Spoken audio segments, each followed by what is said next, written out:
Interpolitics. Hablamos de política mundial y relaciones internacionales.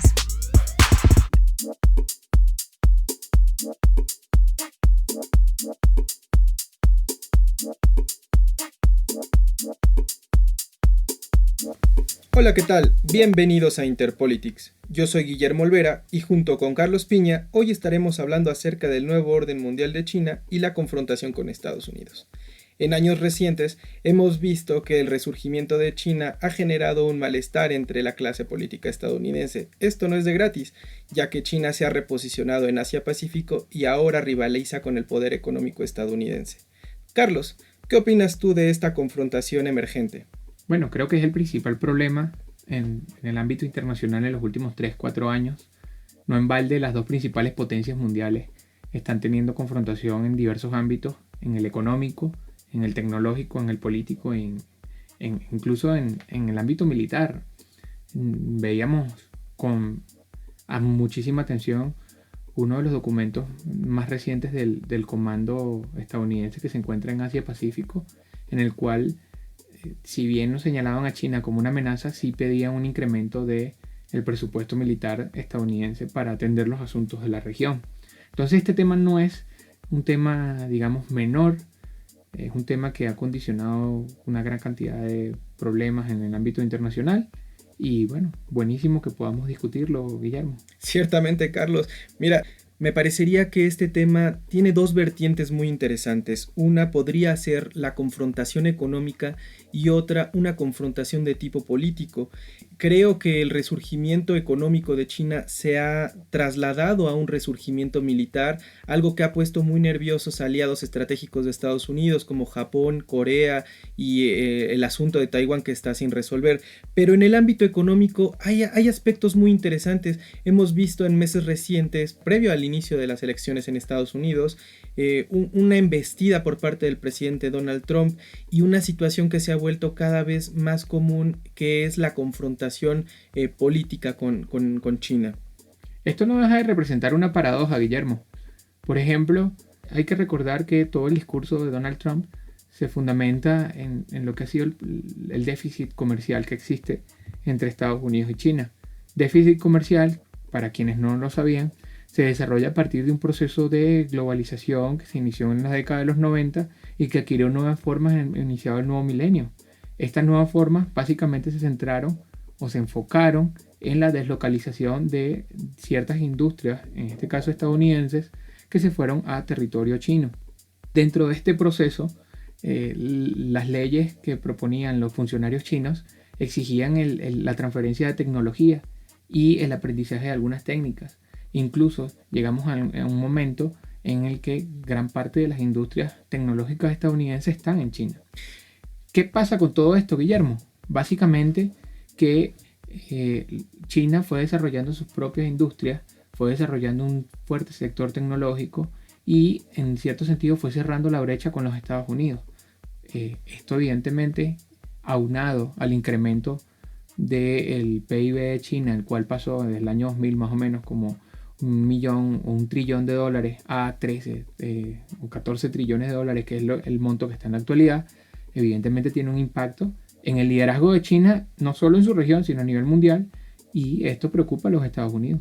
Pero ya habíamos visto esto en los años 80, Carlos, con el auge económico que había tenido Japón, esta revelación que en su momento a principios de los 90 bien podría haber puesto nerviosos a la clase política estadounidense. Se repite nuevamente ahora en la segunda década del siglo XXI, en el que nuevamente vemos cierta literatura, ciertos académicos que empiezan a generar esta noción de un nuevo enemigo desde un nuevo enfoque. Ahí tenemos a Mearsheimer, tenemos a Joseph Nye, que si bien no hablan del declive estadounidense, sí hablan de un resurgimiento y predominancia china, no solamente en su región, sino ya en el ámbito global. Esto, ¿cómo podría verse enlazado con esta fuerte inversión que ha realizado China en Asia del Este y en Asia Central con la ruta de la seda y estos nuevos caminos? ¿No podrían bien, desde tu punto de vista, ser una incursión de China en la plataforma global y no solamente restringirse en el ámbito local? Obviamente, China tiene un proyecto geopolítico bastante claro este proyecto geopolítico se fundamenta en el plan de la ruta de la seda, de la nueva ruta de la seda, la cual tiene un componente terrestre y tiene un componente también marítimo. Y esto sin duda representa un desafío al poderío, digamos, a la preponderancia que han tenido ciertas potencias como Estados Unidos en el ámbito de América Latina o en Asia del Este, otras potencias como por ejemplo Rusia en el ámbito de Asia Central, o incluso las intenciones que tiene China de llegar con sus inversiones al continente europeo. Pero dentro de este ámbito, Guillermo, valen también un poco el tema de las percepciones. ¿Cuál crees tú que pueden ser las percepciones que se están dando desde el otro lado del Océano Pacífico, específicamente de los Estados Unidos? ¿Cómo está percibiendo en estos momentos Estados Unidos a China? ¿Y cuál crees tú que puede ser lo que nos depare esta relación? Mira, Carlos, bien mencionabas el aspecto geopolítico. Creo que al principio habíamos hablado de estas dos vertientes, la económica y la política, que tiene su ramo militar. Pero en el aspecto geopolítico estas convergen de una forma muy interesante. Hablaríamos de algo que es geoeconomía. Aquellos que nos escuchan, estaremos hablando de esta relación entre el espacio y el dominio del espacio y las relaciones económicas que intervienen. Incluso el dominio por los recursos es muy importante. Desde este punto, para Estados Unidos pareciera una cruzada por volver a controlar un espacio que ha sido muy importante para él desde mediados del siglo XX, al final de la Segunda Guerra Mundial, el control del Pacífico. Esto tiene unas raíces mucho más profundas desde el siglo XIX. Recordaremos que Japón fue abierto por Estados Unidos y varias incursiones estadounidenses en China ya habían generado este control. Sin embargo, el traslado del foco de atención internacional del Atlántico al Pacífico y específicamente hacia del Este pareciera tener esta sincronía de la relevancia económica y política por el control del espacio.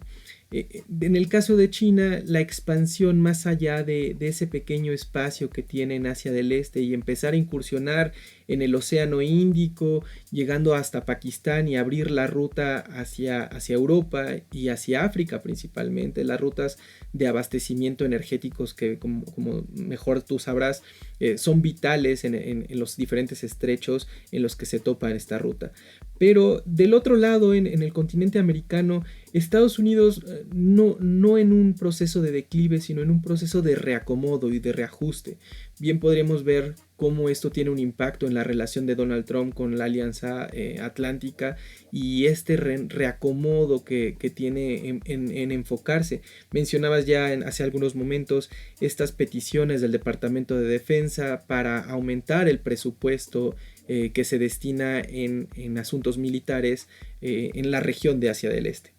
Pero para China esto trata de reacomodarse no solamente en el ámbito militar, sino tratar de llevarlo al aspecto económico, buscando no tanto la confrontación.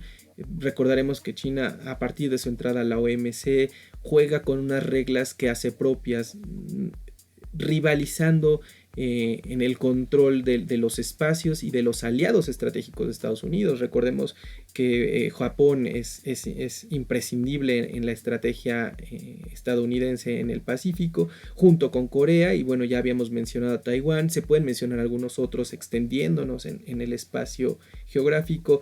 Tenemos a Nueva Zelanda, Australia y Filipinas, que también han sido históricamente aliados importantes de Estados Unidos.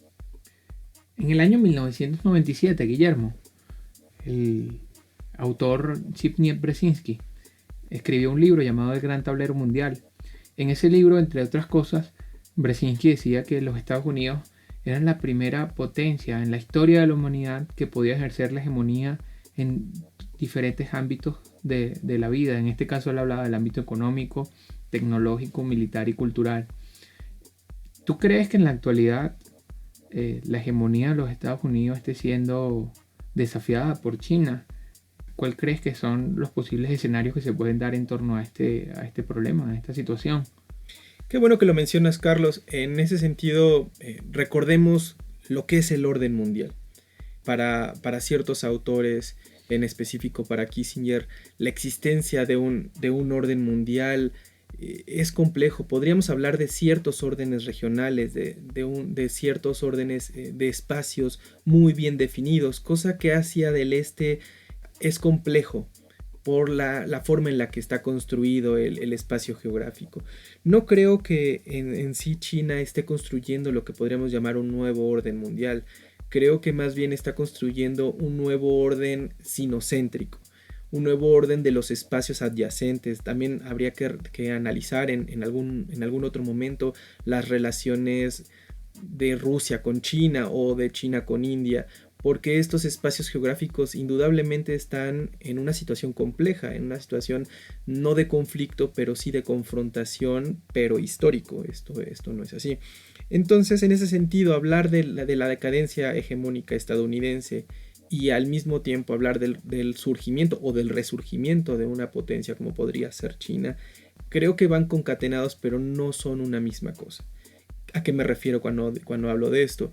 Me refiero a que desde el punto de vista de China hay ciertos espacios no solamente económicos, políticos, militares que debe retomar para reposicionarse en el mundo, sino que también Estados Unidos trata de buscar el máximo beneficio. Es una situación en la que el traspaso de la polaridad internacional de Europa, del Atlántico hacia Asia, requerirá que Estados Unidos active estas nuevas dinámicas. Ya hemos visto en algún momento con la administración de Obama el surgimiento del Tratado Transpacífico, los ajustes de la relación entre Japón y Estados Unidos y Corea, que le permitirían ocupar estos nuevos espacios.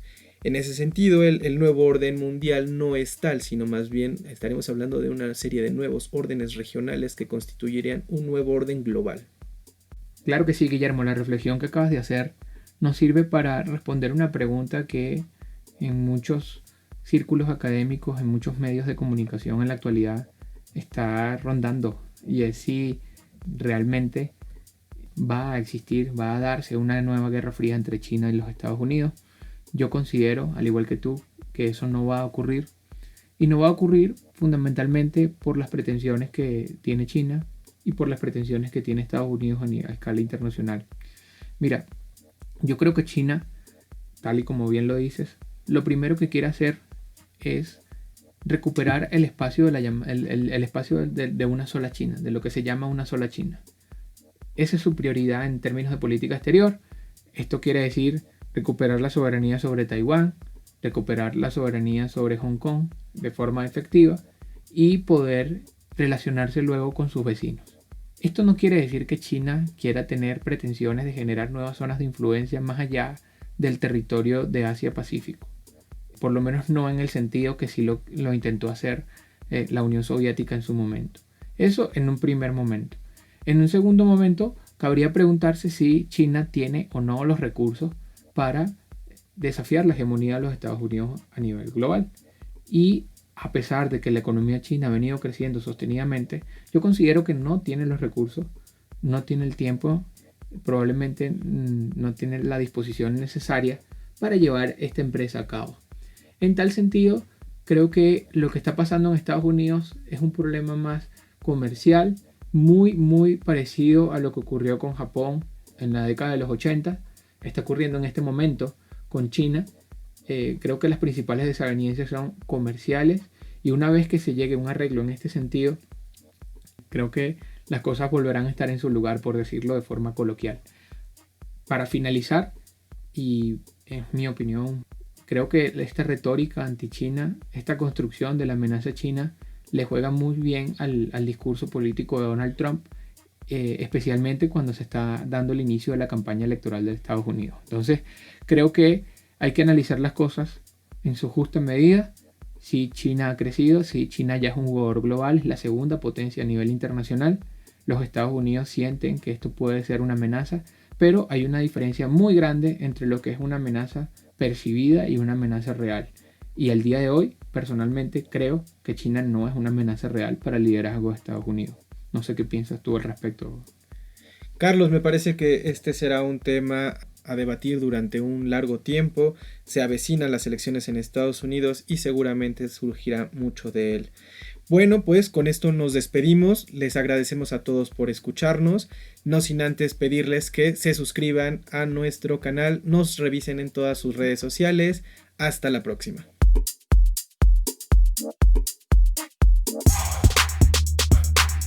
Interpolitics. Hablamos de política mundial y relaciones internacionales.